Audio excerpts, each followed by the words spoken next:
Good morning, everybody. This meeting of the Winter Flounder Management Board is called to order. My name is Bill Hyatt. I'm the governor's appointee from Connecticut and the current chair of this board. So everyone has had a chance to review the agenda. Are there any changes? Seeing none, the agenda is approved by consent. Regarding the proceedings from January 2023, on page 4 and continuing through page 6 is a long presentation that was attributed to me. I did not give that presentation. It was done by Tony Wood. Are there any other corrections needed to the proceedings? Seeing none, the proceedings as corrected are approved by consent. Next is Tony. Thank you, Mr. Chair. I just want to let everyone know who is online for the board today, and maybe I'll do a little bit better for this board meeting than I did last time.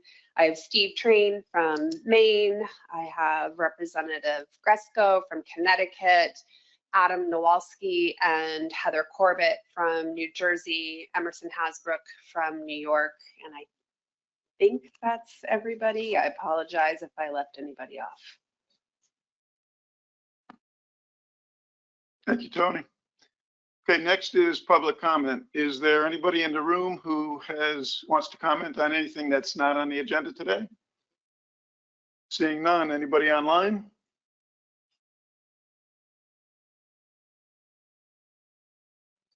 Okay, no public comment. So that brings us to a review of the 2025 management track assessments for the Gulf of Maine and Southern New England.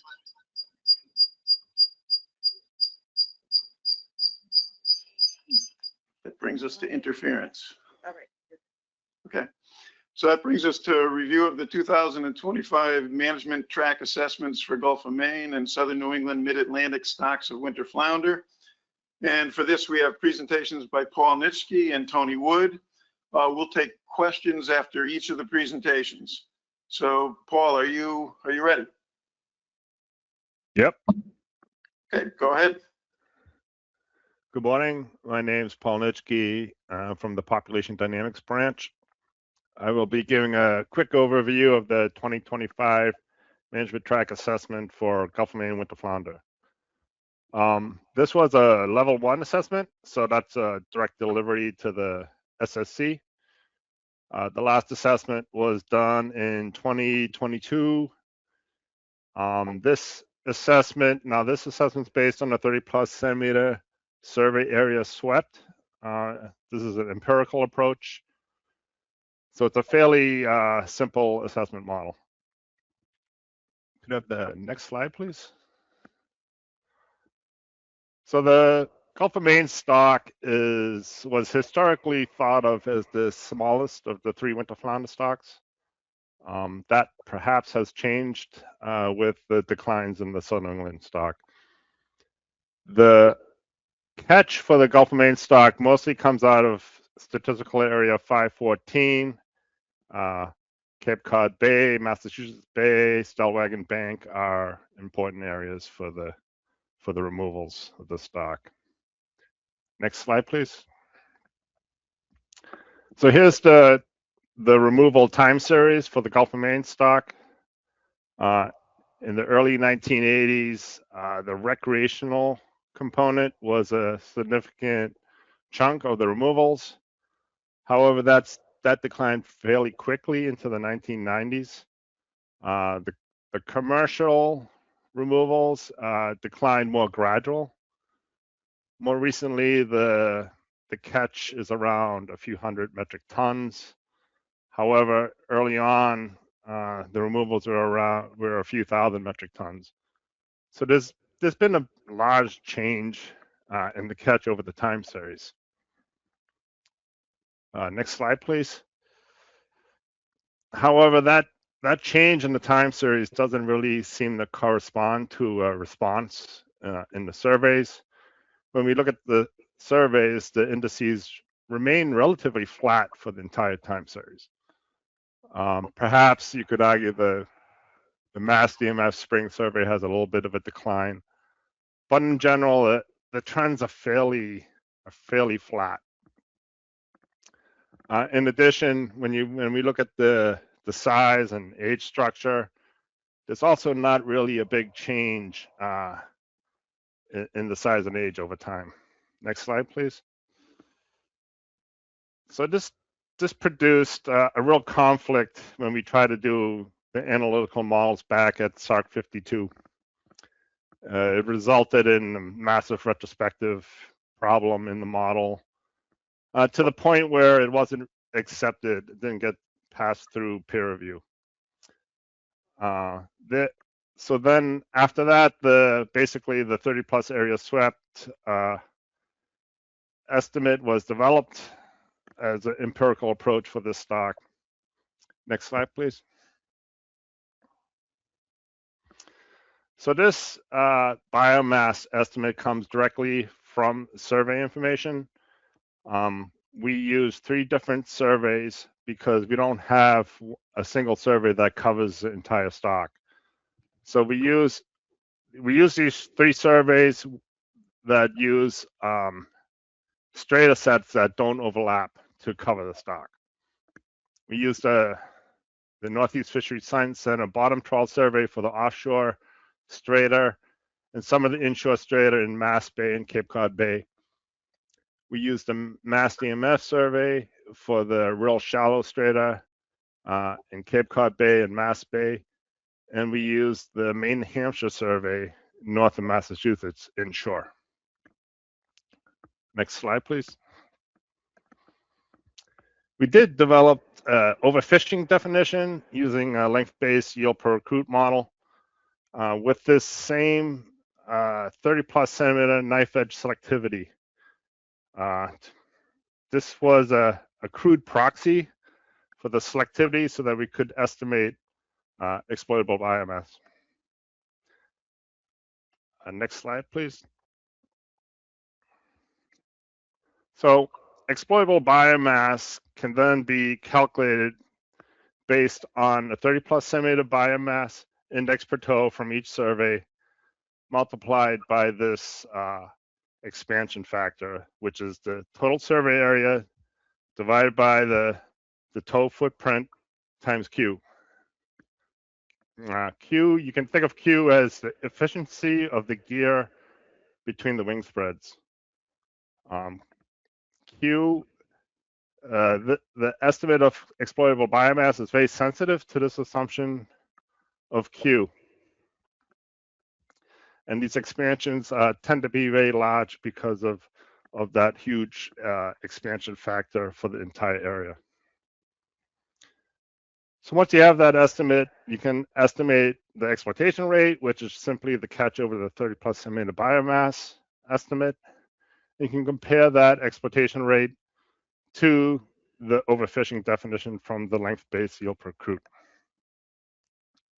Next slide, please. This table just shows that, how large these expansion factors really are. When you look at that total area divided by the footprint from each survey, it results in very large multiplying those estimates out. Next slide, please. Sorry. So there was an experiment done using a twin trawl to get at this efficiency estimate. This experiment compared catch rates from the Bigelow gear versus a flat net, which is more efficient for flatfish. Tim Miller and others have developed this relative catch efficiency estimate, taking into account diurnal effects and also size effects. So here you can see that, beyond 30 plus centimeters, there isn't really a big size effect. However, there is a big day-night effect. During the night, there really isn't a big difference in efficiency between the 2 gears, but during the day, you can see there's a pretty big difference. Next slide, please. So with this, we can calculate a Q for each survey in each year. we basically have been taking the average of all that information and using that for the assumption of the Q to estimate the 30 plus centimeter biomass. Now with time, we're adding more information to this average, and that those numbers are starting to, they're not changing as much with more information. And you can see this updated estimate didn't change very much from the last assessment. The spring estimate was at 0.71 and the fall estimate was at 0.79. Next slide, please. So here's a plot of basically the results of the 30 plus centimeter biomass estimate. On top is the spring survey, and on bottom is the fall survey. You can see in the spring that there's a greater proportion of the population in the state surveys. This makes sense because in the spring, the fish are spawning. They tend to move inshore. It's also perhaps some concerns that we're missing fish in the spring because there could be fish inside the estuaries that are not covered by the survey. So that's one reason we rely more on the fall survey estimates. The other reason is we do have efficiency experiments with the Bigelow gear. And with a greater chunk of the population being in the offshore survey, we perhaps have a little more confidence in the fall estimates. Regardless of that, if you look at the estimates between the spring and the fall, they produce pretty similar results in total. Next slide, please. So here is a plot of the total 30 plus biomass estimates over time on top, and on the bottom is the exploitation rates. And more recently, there's been some positive increases in that 30 plus biomass estimate, which seems to correspond to the decline in the exploitation rate. So hopefully there's perhaps some sort of response now under these low exploitation rates with some positive effects on the biomass. Hopefully if the exploitation rates remain low, and this is true, that these trends will continue in the future. Next slide, please. However, I want to stress there's still some uncertainty, and the dynamics are still hard to explain with this method. So if we look at the time series, we see this decline that occurred, which is hard to explain because under these estimates, we're thinking that the exploitation rate is far below the overfishing definition. And this is not what we would expect if that were true. But perhaps because the catch continues to go down, the exploitation rate continues to be low, maybe there is now a positive response to that. So for the stock status, the overfished status is unknown because there's no way of determining that from this method. Overfishing is not occurring. The stock is not in the rebuilding plan and actually was never declared overfished. Next slide, please. So the ABCs were calculated using the 75% of the exploitation rate at 40% multiplied by the 30 plus centimeter biomass index from the fall surveys. We use the average of the most recent fall surveys in this estimate. At the last assessment, we actually did use some of the spring information because we were missing information from COVID at that time.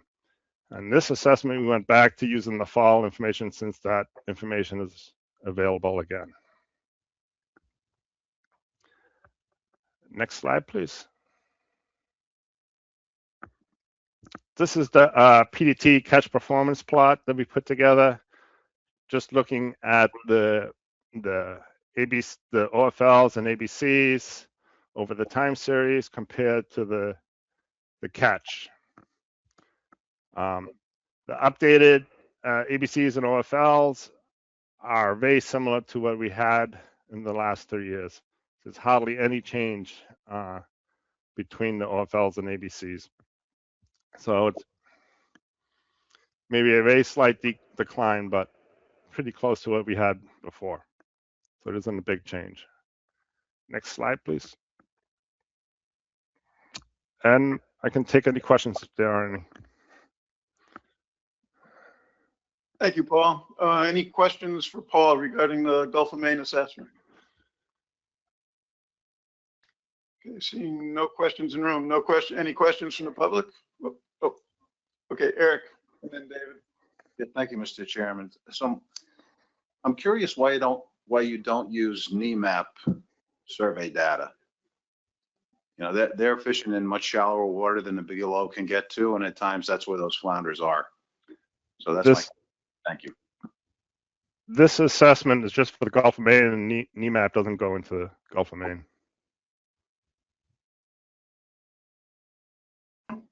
Dave? Okay. Any other questions from the board? Anything online or from the public? No. Okay, let's, Tony, why don't you take it away with the Southern New England Mid-Atlantic stock assessment?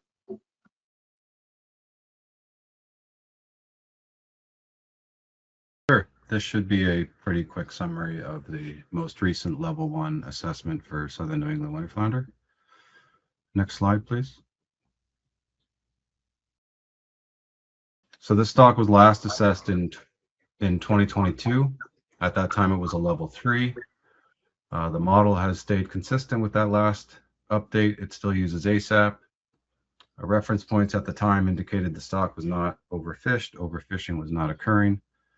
It's important to note that during this 2022 assessment, we made a pretty big change to the recruitment stanza that's used in the projections and reference point calculations. Essentially, we moved the goalposts and became not overfished, overfishing not occurring, but our perception of the stock really hasn't changed for quite a while. Next slide, please. For fishery-dependent data going into the assessment, commercial landings and discards comes from our old AA table process and switches to our new catch accounting and monitoring system. And then recreational information, both landings and discards, come from MRIP. Next slide, please. Commercial landings in recent years have been very low, the lowest in the time series, lower than even the moratorium years in the late 2000s. Updated landings were 76 metric tons in 2024, and the lowest in the time series in 2023 at 35 metric tons. Next slide, please. Commercial discards have stayed pretty consistent for the past decade or so, but well below the time series average. In 2024, commercial discards were 89 metric tons. 60% of those are from trawl and 40% from scallop dredge. Next slide, please. Recreational landings have basically collapsed for this stock. In 2024, recreational landings were 1.9 metric tons, a very slight fraction of the average over the time series, and collapsed when compared to the very early values in the time series. Next slide, please. And the recreational discards show a similar trend. In 2024, recreational discards were 1.8 metric tons, well below the time series average of 145 metric tons. Next slide, please. Total catch in 2024 was 169 metric tons. In 2023 and 2024, the total catch was less than 1% of the peak catch in the time series, which we see early on. So catch has declined pretty drastically for this stock. Next slide, please. And these are just the catch components as a proportion or percent low. Next slide, please. Moving on to the fishery independent information. We have 11 aged indices and then 2 young of the year survey indices. Next slide, please. For the regional survey indices, which are the Science Center survey and NEMAP spring survey, shows pretty consistent trends with the total catch, with the starting at a peak, a bit of a bump in the middle of the time series, and then a slow decline since then. Next slide, please. For all the state survey indices that go into this stock, it's a pretty general declining trend over time. Pretty consistent trend between each of the surveys. And next slide, please. Finally, for the 2 young of the year survey indices, kind of contrast one another. Connecticut shows this decline from a peak in the late 90s, and then the Mass young of the year survey seems to be pretty flat over time. Next slide, please. And then the biological information going into the stock was derived in the benchmark in 2011. These values are retained and have been retained since that time, and were for this assessment update. Next slide, please. Getting into the results, 2024 biomass estimates, total biomass at about 4,700 metric tons with a spawning stock biomass around 2,800 metric tons. Next slide, please. F is very low, 0.048. Next slide, please. And recruitment has been slowly ticking up for the past 7 or so years. 2024 recruitment was 6.2 million fish, still well below the time series average. Recruitment has remained pretty flat since about 2008. Next slide, please. Retrospective bias in SSB and F is pretty small for this stock. Retrospective bias in recruitment seems to be increasing, but overall it's considered a minor retrospective pattern and no adjustments are made. Next slide, please. For reference points, we use SPR 40% to calculate F 40% as a proxy for FMSY. F 40% has declined a bit since 2022. I believe at that time it was 0.26. Now we're at 0.23. Next slide, please. We project forward 100 years at this FMSY proxy to get our SSB MSY reference point. For this assessment update, that was at 3,100 metric tons. Next slide, please. Here's just a list of the reference points and the current quantities coming out of the model. F is currently at 21% of the threshold, with SSB at 89% of the threshold, or at 89% of the target and 179% of the threshold. Next slide, please. So our stock status is unchanged. It's not overfished. Overfishing is not occurring. And again, there's no retrospective adjustment made for this stock. Next slide, please. And that's all I have. Thank you, Tony. You did a good job with some rather discouraging information. Are there any questions for Tony? Seeing none, any questions online or from the public? Nope, no questions. Thank you, Tony. Thank you. So at this point, we'll move into setting the 2026-2028 specifications. Tracy is going to do an overview, then we'll have a review of the technical committee recommendations by Richard Beluskas, and a review of the advisory panel report, which you're going to do, right, Tracy? Okay. All right, thank you, Mr. Chair. So next slide, please. So in this presentation, I'm going to briefly review the New England Fishery Management Council Winter Flounder specifications for fishing year 2026 through 2030. Then I'll give you guys a reminder of the Addendum 3 specifications process for winter flounder. And then we'll go through the technical committee recommendations, the advisory panel report, and then just to keep in mind, the board action for this agenda item is to consider setting specifications for fishing year 2026 through 2028. Next slide.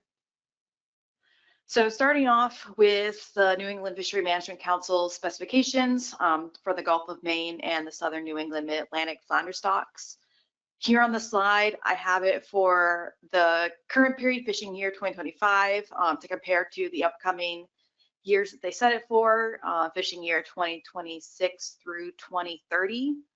And the New England Fishery Management Council and NOAA decided to put specifications for the next 5 years on the books because there is a possibility that management track assessments will not be able to be conducted as frequently as in years past due to lack of, things like staff time, money, factors such as those. So, however, changes can be made in the meantime to these specifications if there is updated information. So the sub-annual catch limits, ACLs, for the fishing years 2026 through 2030 for both stocks have not drastically changed from the recent fishing year. The Gulf of Maine sub-ACL was adjusted up by a few percentage points and is held constant over the 5 years. And then the Southern New England Mid-Atlantic sub-ACL was adjusted down by about 14%, again, reflecting the results of the 2025 management track stock assessments you guys just heard about. So as part of the specifications, the council also sets the state subcomponent for the next 5 years. And as a reminder, the state subcomponent is comprised of both the recreational and commercial catch. The commercial portion of the state subcomponent is caught by vessels that do not hold federal New England multi-species permits.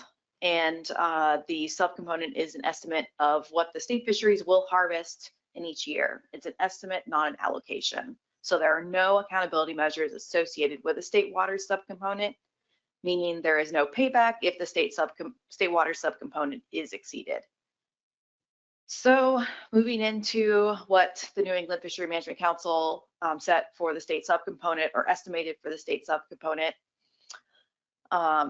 they were both adjusted to reflect the average catch for the years 2022 through 2024. So this means for the Gulf of Maine state subcomponent, there was a 7% decrease from fishing year 2025. And for the Southern New England Mid-Atlantic state subcomponent, this is just a 2% increase from fishing year 2025. Next slide. So as a reminder, Addendum 3, which was approved back in 2013, revised the state specification setting process so that recreational and commercial measures could be set for up to 3 years to better align with the federal specifications process at that time at least.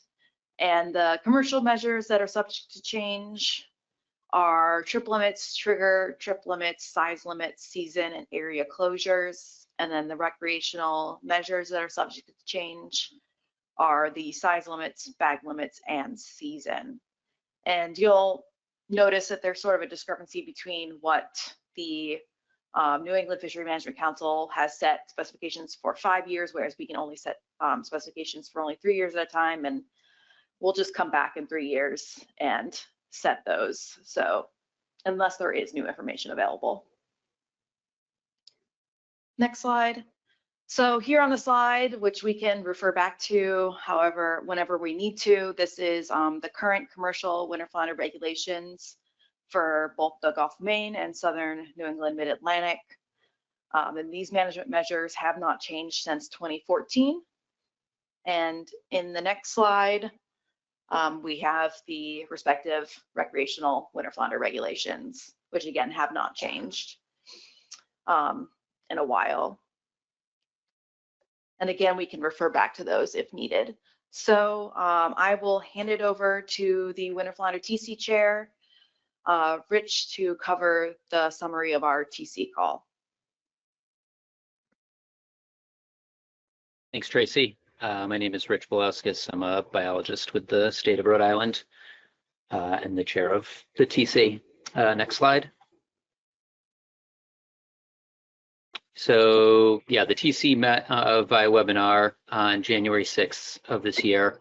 As I think Tony put it so well, the 2025 management track stock assessments really didn't change up the manager's perceptions of the two stocks that ASMFC manages. And as a result of that, and some further discussion, no changes are recommended to commercial and recreational measures for either Gulf of Maine or the Southern New England Mid-Atlantic stocks for 26 through 28. Next slide. As per each stock, we had some discussions for each. In the Gulf of Maine, the technical committee discussed at length Massachusetts Conservation Equivalency Program that was implemented in 2024 and approved by the Winter Flounder Board. This program allows permitted fishermen to keep back-to-back commercial limits across 2 days. Basically, discussion was limited as only a partial year of data was available to look at. But through what we were able to see in some discussion, the TC is fine-tuning the reporting requirements for Massachusetts so that we can better understand both this program and how commercial harvesters are using that full 500-pound daily limit on targeted trips. As far as Southern New England Mid-Atlantic, the commercial and recreational catch remained very low, steady low across more than a decade at least. Maybe that last part is a little strongly worded, but the TC has not received any specific requests or commentary from the board looking to make specific changes to management measures for the past period of time. Next slide. Okay, so the last time the TC met, the discussion really strongly revolved around keeping both commercial and recreational specs at status quo until the planned research track stock assessment was released. We really had a strong hope that the inclusion of environmental and climate data into a new research track stock assessment model was going to help to, I guess, provide more insight into both the current state of the stocks and really help inform those projections by the Science Center that we rely on for spec setting. Sort of help us get at that disconnect between the indices and the catch decline that Paul talked about for the Gulf of Maine. So that research track stock assessment is indefinitely paused. We did start it and put in some work, but due in part to staffing and prioritization of other assessments at the Science Center, that assessment is no longer happening, or at least officially paused. And that also sort of contributed to the TC effectively defaulting back to status quo for this round of the recommendations. I think we would really, in the present and the near future, be looking to the board and the AP for tasking or thoughts on future exploration for spec changes. Next slide. And yeah, this is the last point I'll make, but it was sort of an extensive conversation that the technical committee had. And it's sort of about the overall spec setting process that we discussed. And I can really only speak to Winter Flounder, as it's the only groundfish co-managed by the commission and the council, but as far as I know, this may also be a type of discussion that other co-managed stocks may come up against. As Tracy mentioned, the council is now setting 5-year specs for Winter Flounder, and this occurred prior to our technical committee meeting. So, as Tracy sort of outlined, in the council spec setting procedure, they effectively use a status quo assumption for state waters catch by using those recent averages across the region. And that's true for both commercial and recreational. And so, as we were discussing this sort of results in a question of how and when commission spec changes could or even should take place in relationship to those council decisions. And then we also have that 3 versus 5 year schedule offset on changes. It's just a discussion on, what we had spent some time on in the TC meeting, and we're looking maybe for some input moving forward from both the commission and council for how to smooth that out. Obviously, status quo recommendations from us, it's not a huge sticking point at the moment, but just something we wanted to consider. And that said, even with the council moving ahead with those status quo assumptions, if the board tasks the TC with exploring possible changes, we'll obviously, work with all the parties to figure out how to make this work moving forward. And I think that next slide, I think that concludes my comments. Yep. All right. Thanks, Tracy. Thanks, Rich. So moving into the advisory panel meeting summary, which I will be covering. The AP met on January 12th of this past month with 4 AP members in attendance. And so at that meeting, we came out with a few recommendations.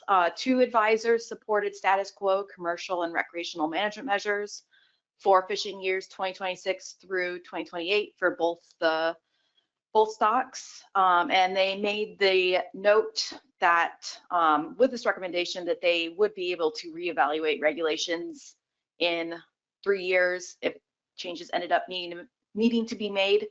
So they weren't too concerned about continuing with status quo for now. And so specifically for the Southern New England Mid-Atlantic stock, they noted that recreational fishermen, including party boats, specifically are no longer really targeting winter flounder anymore. So any changes to regulations wouldn't be highly impactful at this time in their estimation. And similarly, AP members noted that bait shops have stopped carrying bait in April in, I think it was New York specifically, and most anglers are not putting their boats into the water until May. And Gulf of Maine specifically, advisors noted it appeared, like Paul had mentioned, that biomass estimates have been generally stable over the last 10 years. And there was some speculation by the AP that this could indicate that the stock has stabilized, and it had matched one of the advisors on the water observations. So they thought, based on all these reasons, not many people targeting, biomass estimates in the Gulf of Maine seem to be stable right now. Status quo was the recommendation. Moving on to some general comments and research recommendations by the advisory panel at this meeting. One advisor had noted he has been observing an expansion of Gulf of Maine winter flounder size classes, in particular seeing larger fish. The advisor, however, noted this may not necessarily indicate that the age structure is also expanding, but could indicate something with their environment is just generally changing, leading to increased growth rates. And after discussing some recent research that found that very low survival, that there was very low survival of young of year winter flounder, the AP as a whole expressed general frustration with the lack of answers on how to ensure winter flounder survive to maturity, and just on the, in general, the continued low biomass of winter flounder. And related to this discussion as well, the AP discussed different types of natural mortality that might be impacting winter flounder's ability to recover, including predation impacts.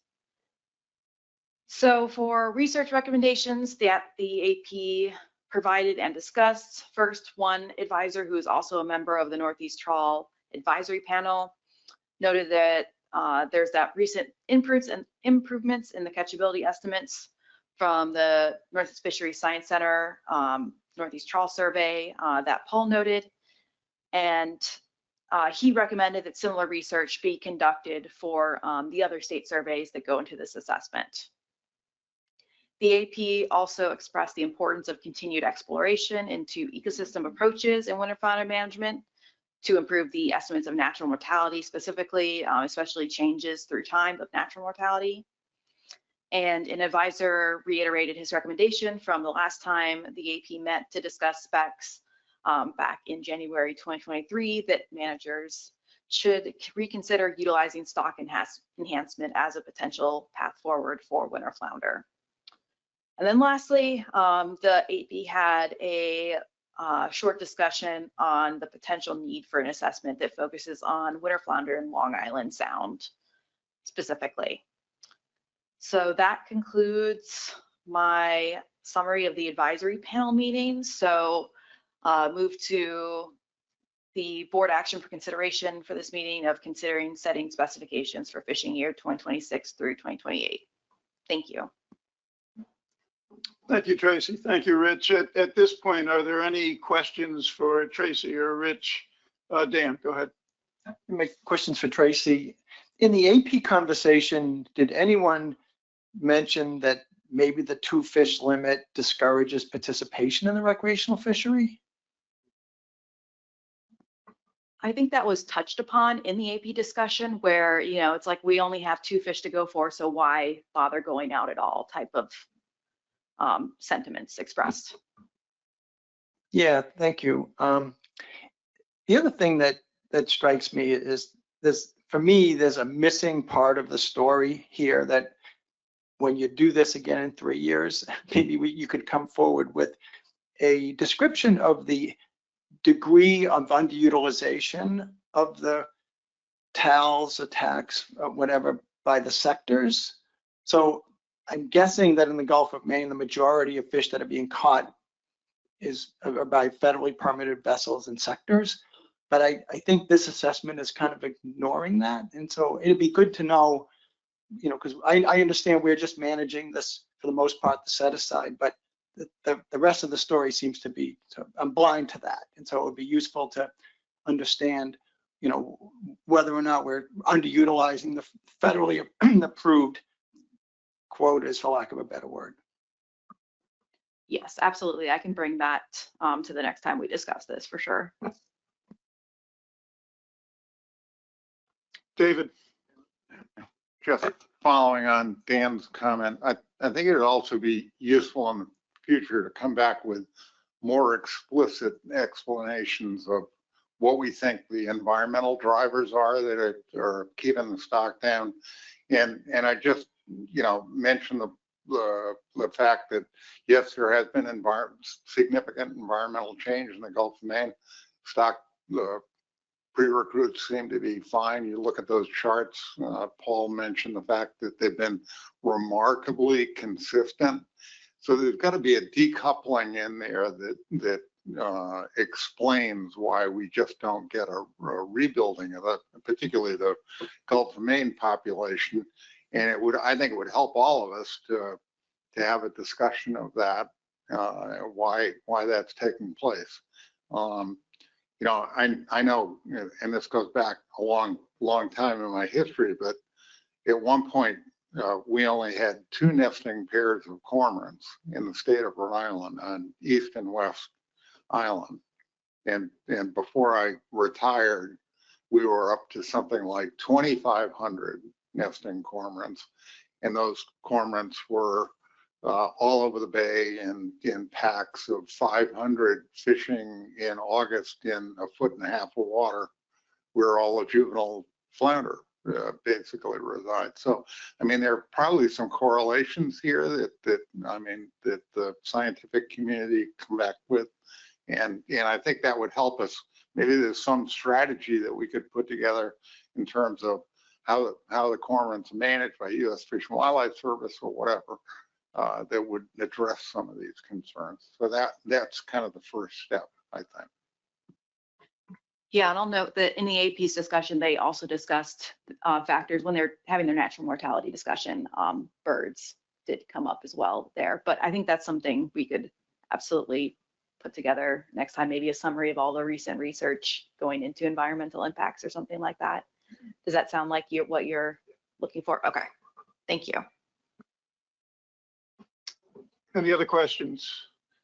And Rich, correct me if I'm wrong, but just building on what David just said, my recollection from the technical committee is that while they were recommending status quo, the general sentiment went further than that, in that they felt that status quo should be maintained until such time as a research assessment is done, which would address some of the concerns, maybe not the comrades, but some of the concerns that David brought up. Is my recollection correct, Rich? Yeah, effectively that had been our stance from 2022 through 2025. Now, operating in a new environment in which we may never be anticipating that is now, I guess, where David point comes in, where we may not rely on as much external information and, you know, bring some more of that into this ourselves. So that was the sentiment of the TC, but obviously facing a different future, we're not going to just sit on our hands and do nothing. So I think looking at some of those environmental drivers and other things is going to be our best path forward. Thank you, Rich. Any other questions? Anything from the online or the public?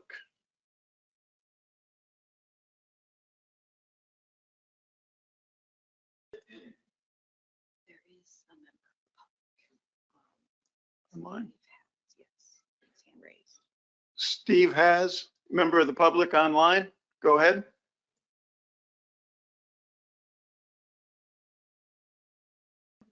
Steve, you should be able to unmute yourself now.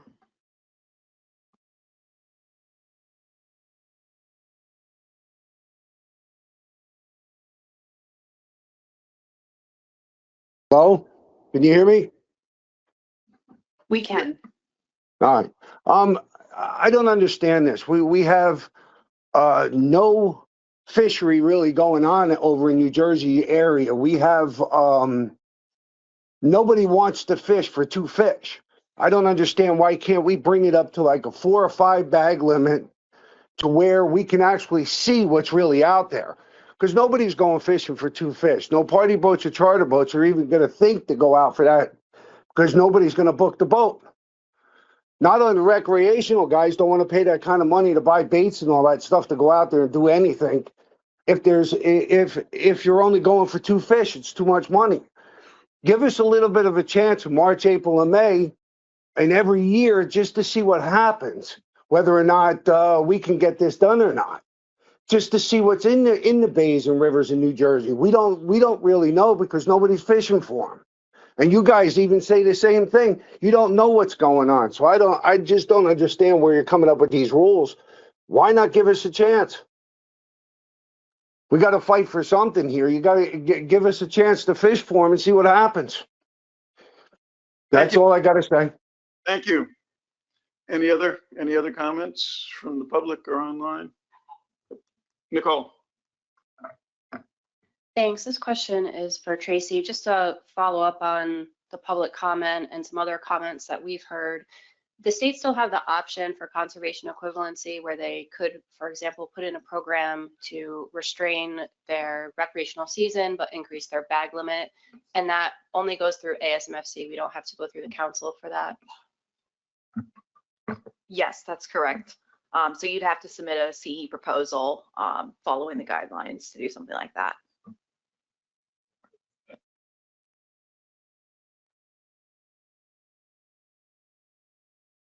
And Tony clarifies that we don't need to go through the council process at all to change any of the recreational measures.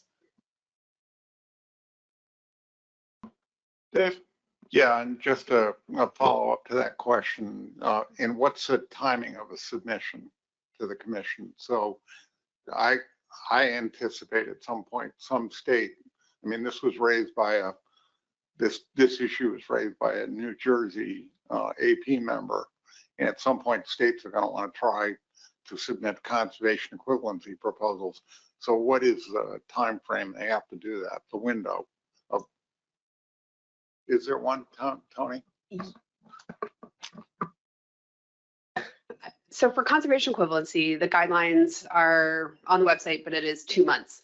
But I also think that a bunch of individual state conservation equivalency programs may not serve us well, and that if we are interested in changing the recreational measures for these species, that you can task the technical committee to evaluate the measures that we have right now, and you can give them an idea of what you're looking for, and then they can come back and say, this is what we think would happen to the landings if we made changes on X, Y, or Z thing.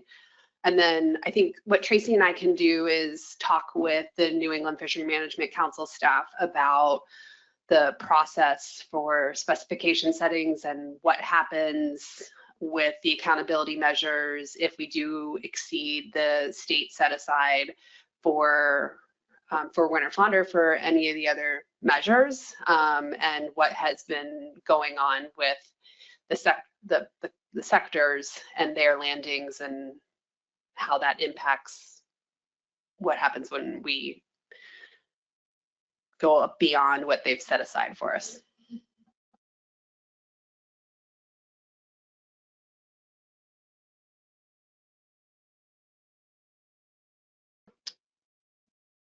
Okay, are there any other questions or comments before we move along? John? So on the topic of, potentially states looking at some alternative measures, New York never adopted the year-round season that most of the other states have.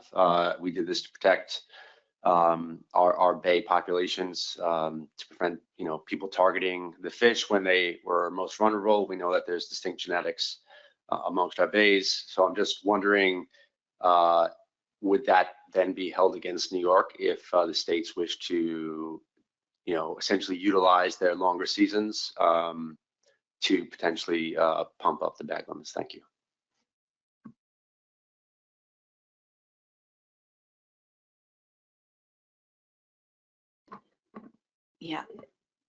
Yeah, that's something that the TC could look at if they were tasked to evaluate what sort of impacts shuffling around the bag limit in the season would have. That could definitely be one of the considerations.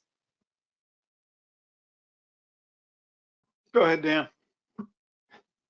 Well, consistent with what was just mentioned, it seems to me that the way things are evolving, almost all the fish is allocated to the commercial sectors, because the set-asides are basically the averages of the previous years.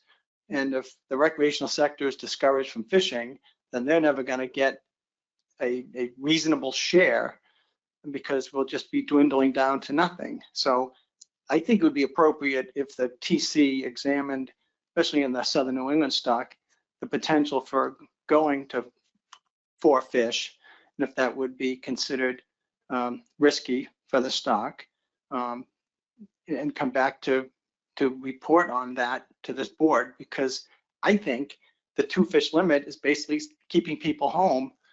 But as that one gentleman mentioned, maybe a 4 fish limit might create some level of interest, especially in wave 2, which is not a very popular wave to be fishing, but I think that that's what we would gain. We gain some fishing opportunity in wave 2 for the recreational sector. So I don't think we need a motion or anything here, but I think we've got a pretty solid sentiment that we would like the technical committee to take a look at various alternatives for using what fish are available to the recreational sector, maybe exploring some shifting, but to take a look at those options and report back to this group the next meeting. Megan.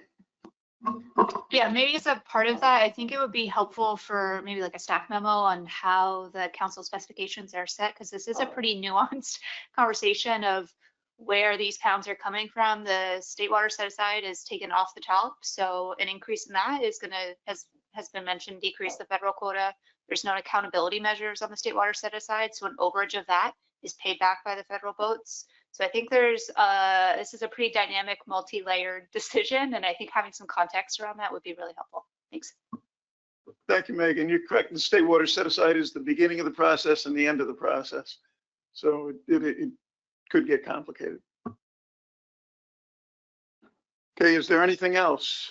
And if not, I believe we've got a prepared motion to bring up relative to setting the specifications for 26 to 28.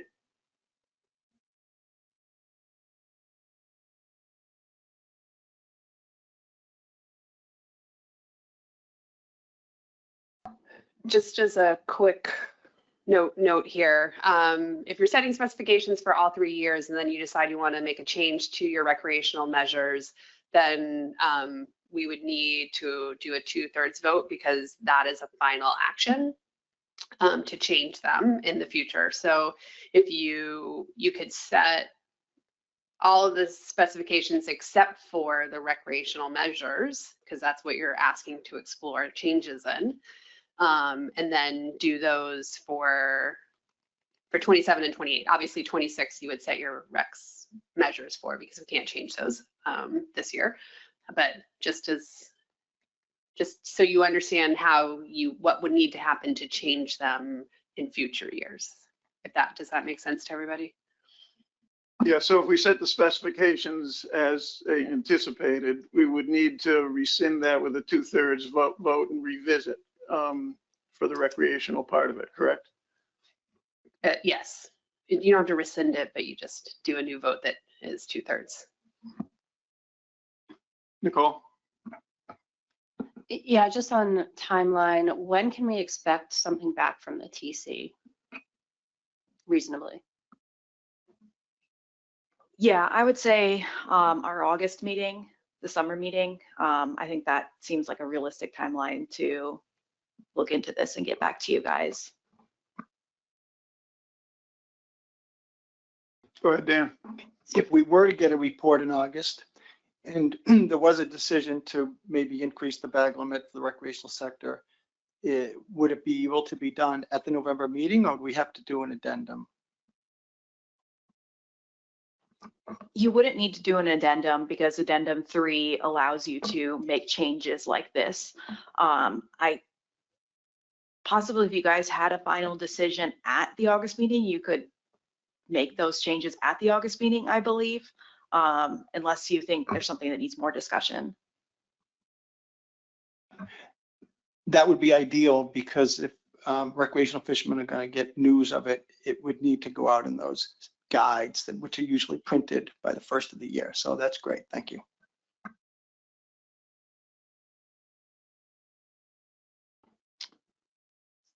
Okay, is there anything else before we bring up a prepared motion and then talk about how to modify that motion?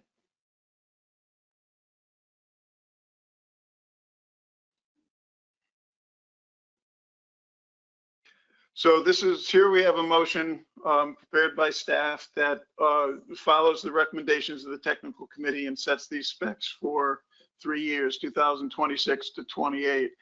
I'll ask if anybody wants to make this motion or to modify this motion in a manner that better reflects the conversation that we've just had.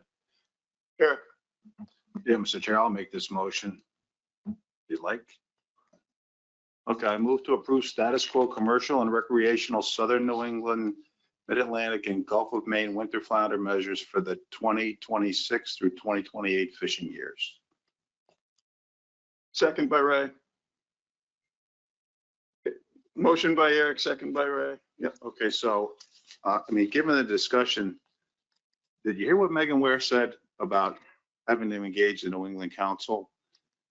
That is not a small topic because of the way the tonnage is allocated.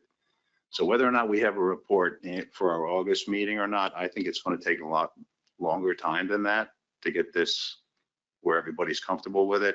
So I have no problem with the 3 years. And if in fact we want to change it with a 2/3 vote, I don't think that's any problem either. So I just assume leave this motion the way it is and move forward. Thank you. Got it. Thank you, Eric. Ray, do you have anything to add? Nothing to add. Any I further? thought I heard Tracy say that she and Tony would talk to the council. Thank you. Thank you, Ray. Any further discussion? Is there any concerns with this motion? Any abstentions? If not, motion passes by consent. Thank you. Next item to consider is the fishery management plan review and state compliance for the 2024 fishing year. Tracy. Yeah, I think I can go through this very quickly. Next slide, please. I will skip the monitoring requirements. They remain unchanged. It's just sort of a review of what's in the FMP. There is one de minimis request, and then I'll go through the PRT discussion and recommendations. Next slide.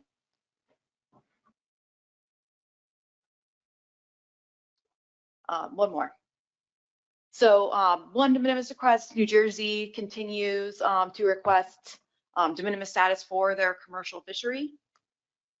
And then moving on to the PRT recommendations, the PRT found no inconsistencies between state compliance reports and the requirements of the winter flounder FMP. And there is a few questions that the PRT recommends be added to the compliance reports.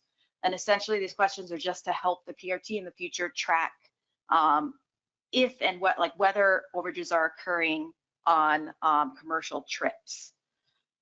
So next slide, these are found in the FMP review if you want to review them more closely, but basically they just give information or allow the PRT to look at information about how many trips are landing at the trip limit, below the trip limit, and over the trip limit, and how much, if there is any overage, how much that overage is. And if there's no trips, commercial trips that are exceeding the trip limit, then you can put that into.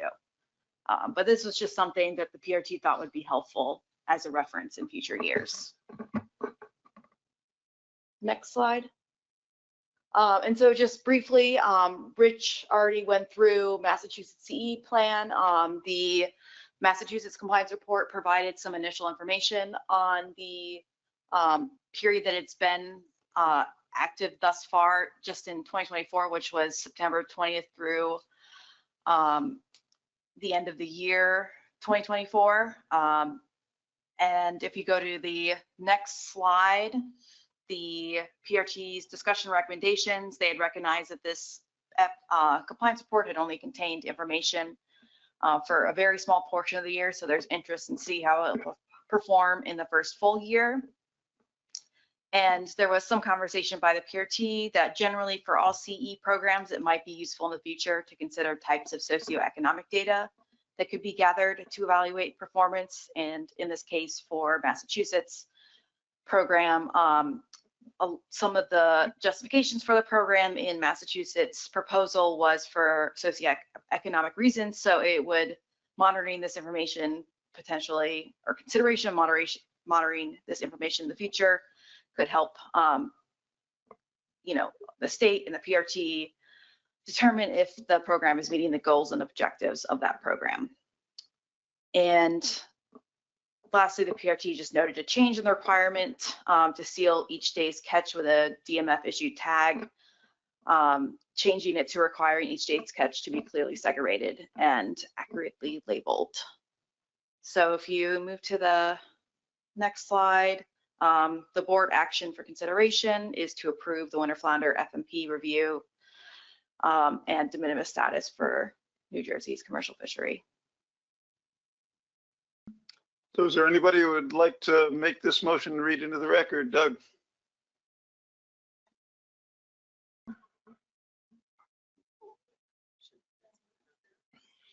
It went away. There it is. I move to approve the winter flounder FMP review for the 2024 fishing year, state compliance reports, and de minimis status for New Jersey's commercial fishery. Thanks, Doug. Any second? Second by Ray. Any discussion or any questions for Tracy on the report that she gave? Seeing none, is there any concern with this motion? Any abstentions? Passes by consent. Thank you. Go ahead, Tracy. And before we move on from this topic, I just want to make sure that the board doesn't have any concerns, objections to adding those questions to future compliance reports. If there are no concerns with that, then that will be in the next template that I send out this year. No concerns, so noted. Last item on our agenda is the election of a vice chair. I believe that we've got a motion and a nomination. Matt?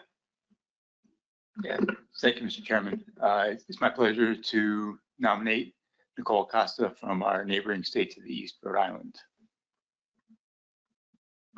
Thank you, Matt. Second, Dan? Are there any other nominations? Okay, Nicole, congratulations.